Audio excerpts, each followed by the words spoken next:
오늘 예레미야 16장 말씀으로 우리 안에 오시는 하나님을 깊이 만나기를 원합니다.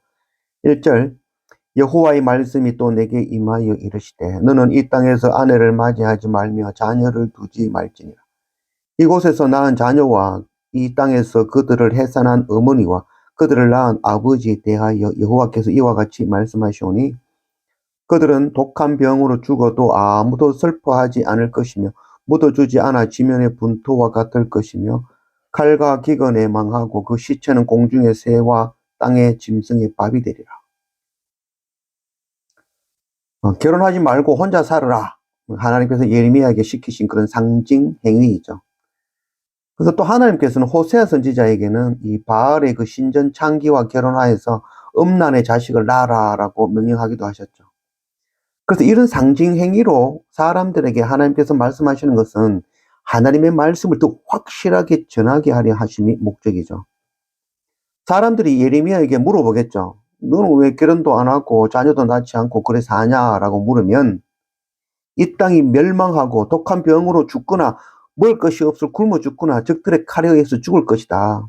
그 아이도 그 아이를 낳은 어미도 아비도 죽을 것이고 그 시체를 거두지도 못하게 될 것인데 그것 알면서 어떻게 결혼하고 자녀를 낳겠냐라고 말을 하라는 것이죠. 심판을 가르치는 것이죠. 이렇게 상징 행위로 이야기하는 그런 목적은 어린이들에게 이야기를 전할 때에는 그림 동화를 통해서 어린이에게 이야기를 전하듯이 이 글을 모르는 사람들에게 쉽게 설명하기 위해서 이런 상징 행위를 사용하는 것이죠. 심판으로 죄로 인하여 멸망할 수밖에 없는 그 유대 백성들 예루살렘을 향하여서 하나님께서 예레미야의 그 상징 행위를 통하여서 알아듣고 회개하고 심판을 피하여 돌이키라고 구원을 얻으라고 하시는 하나님의 그런 사랑의 방법이신 것이죠. 5절 여호와께서 이와 같이 말씀하시되 초상집에 들어가지 말라 가서 통곡하지 말며 그들을 위하여 애곡하지 말라 내가 이 백성에게서 나의 평강을 빼앗으며 인자와 사랑을 제함이라 여호와의 말씀이니라. 우리나라에서는 결혼식에 못 가더라도 장례식엔 꼭 가라는 그런 말이 있죠. 그러나 하나님께서는 예레미야에게 장례식에도 들어가지 말고 꼭 하지도 말라라고 말씀하시는 것이죠. 곡하는 것이 무의미하다는 것이죠. 이 집만 곡하는 것이 아니라 모든 가정마다 전부 다 곡할 일이 생긴다는 거죠. 초상집이 될 것이라는 것이죠. 그래서 초상집에 가는 것이 무의미하다는 거죠. 이 집도 초상집이고 저 집도 초상집이고 모두가 또 초상집이 될 것이라는 것이죠. 하나님을 떠나 우상 숭배하는 것, 그 결말이 바로 이 초상집이 될 것이라는 그 심판을 선포하고 있는 것이죠. 10절 네가 이 모든 말로 백성에게 말할 때에 그들이 네게 묻기를 여호와께서 우리에게 이 모든 큰 재앙을 선포하심은 어찌 됨이며 우리의 죄악은 무엇이며 우리가 우리 하나님께 여호와께 하나님 여호와께 범죄한 죄는 무엇이냐 하거든 너는 그들에게 대답하기를 여호와께서 말씀하시되 너희 조상들이 나를 버리고 다른 신을 따라서 그들을 섬기며 그들에게 절하고 나를 버려 내 율법을 지키지 아니하였습니다. 예레미야 이런 상징 행위를 통하여서 백성들이 물어본다는 거죠. 야, 그렇게 우리가 다 멸망할 거냐? 다 장례식이 되고 다 초상집이 되냐? 그럼 우리가 무슨 죄를 지었냐라고 물어본다게 되어진다는 것이죠. 그때 예레미야는 백성들에게 백성들의 죄를 가르쳐 주는 것이죠. 너희들이 조상들을 따라서 하나님을 버리고 우상을 섬기며 하나님의 율법을 지키지 아니하고 악을 행하며 순종하지 아니하였다는 것을 가르치라는 것이죠. 하나님께서 이스라엘 백성들을 이 바벨론 포로로 잡혀가도록 쫓아내신 것이 아니죠. 이 아버지는 자식을 집에서 쫓아내는 경우는 없죠. 자식이 스스로 도망가는 것이죠. 우리가 신약에 나오는 그 비유의 말씀 알죠? 이 100마리의 양들 가운데 길 잃은 한 마리의 양의 그 비유가 있죠. 길을 잃은 한 마리의 양이 아니라 100마리의 양이 울타리에 있었지만 그 울타리를 뛰어넘어 도망간 한 마리의 양인 것이죠.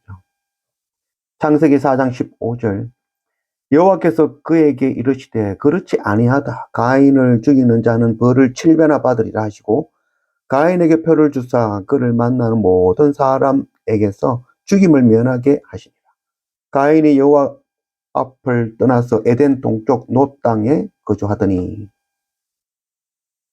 가인이 동생 아벨을 돌로 쳐 죽이죠.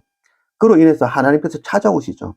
찾아오실 때 하나님께서는 용서해 주시기 위해서 오신 것이고, 가인은 그것을 자기를 벌하러 오신다라고 여겼죠. 오해한 것이죠. 그래서 하나님께서는 그 가인을 구원하시기 위해서 그를 해하는 자를 내가 7배나 더 벌을 주겠다며 가인을 보호해 주셨죠. 그럼에도 불구하고 가인이 여호와 앞을 떠나 에덴 동쪽 놋 땅에 거주하니라. 그럼에도 불구하고 가인은 하나님을 떠난 것이죠. 하나님을 떠나게 한 것이 아니라 스스로 하나님을 떠난 것이죠. 형제를 미워하는 것이 살인이죠. 그래서 우리는 마음속에 누구나 다 미움을 품고 있죠. 그래서 우리는 모두가 다 가인과 같은 살인하는 자들이죠. 이런 살인하는 자를 위해서 십자가 예수 그리스도 독생자 하나님의 어린 양이 우리 가운데 오신 것이죠. 우리 가운데 오신 예수님은 살인하는 우리를 심판하려 하심이 목적이 아니라 우리를 구원하시는 것이 목적이죠. 그 주님의 구원하심의 목적을 깨닫고 하나님께 돌이키는 자는 구원이지만 그것 깨닫지 못하고 하나님을 떠나는 자, 세상으로 나아가는 자는 심판을 피하지 못하는 것이죠. 하나님 없는 것이 심판입니다. 죄는 하나님이 그 마음에 거하지 않는 것입니다. 빛 대신 하나님, 선하신 하나님에게는 어두움, 그림자, 악이 나오실 수 없는 것이죠. 우리가 선택해야 되는 것이죠. 하나님을 선택할 것인지 아니면 하나님을 떠나 세상을 선택할 것인지. 14절 여호와의 말씀이니라. 그러나 보라 날이 이르리니 다시는 이스라엘 자손을 애굽 땅에서 인도하여 내신 여호와께서 살아계심을 두고 맹세하지 아니하고 이스라엘 자손을 북방 땅과 그 쫓겨났던 모든 나라에서 인도하여 내신 여호와께서 살아계심을 두고 맹세하리라. 내가 그들을 그들의 조상에게 준 그 땅, 그들의 땅으로 인도하여 드리리라. 심판만 선포하시는 것이 아니라 그 심판 가운데에서 다시 회복을 선포하시는 그 하나님이시죠. 이스라엘 백성들은 보통 이렇게 말을 할 때 하나님의 살아계심을 두고 맹세한다 할 때 애굽 땅에서 출애굽시켜 주신 그 하나님의 이름을 두고 맹세한다라고 이야기하죠. 그러나 다시 회복시킬 때에는 이스라엘 백성들이 출애굽한 하나님의 이름을 두고 맹세하는 것이 아니라 북방 땅, 곧 이렇게 바벨론에서 라는 이야기죠. 바벨론 70년 포로에서 구원하신 그 하나님의 이름으로 맹세하는 그런 놀라운 회복, 구원을 선포하겠다라고 말씀해 주시는 것이죠.